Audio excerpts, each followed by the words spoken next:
أحب أشكر الأخ مصطفى السيد المخرج الشاب الصغير الطموح. طبعا هذا المهرجان مستمر سنوي، كل سنة هو يسوي مهرجان. المهرجان تكون به رسالة قوية للمجتمع، ومهرجان هو بمناسبة تأسيس عيد الجيش. فلذلك أنا أطالب بدعم هذا المخرج الشاب الطموح اللي اليوم قدم لنا رسالة كلش عظيمة اللي هي تخص المخدرات، تخص المجتمع.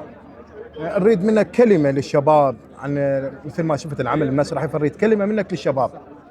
الشباب اليوم انت من الصعب تقدر تسيطر عليه بوجود مواقع التواصل الاجتماعي والافكار الموجوده. اليوم للاسف احنا شبابنا اغلبهم غير مثقفين، ناقصين الثقافه. بمعنى ناقصين الثقافه، اكو ناس تاخذها انت ناقص، لا، ناقص ثقافه. صح.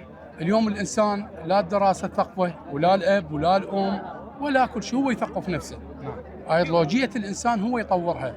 فلذلك انا اوجه للآباء والأمهات، ديروا بالكم على ولدكم.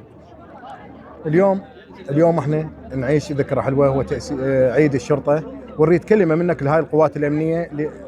كل عام وقواتنا الأمنية بخير بكل صنوفها بدون استثناء، الله يحفظهم.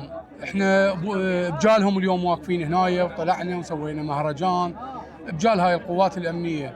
الله يرحم الشهداء منهم ويشافي الجرحى ويحفظ الباقين للعراق، وإن شاء الله أمن وأمان للعراق جميعا.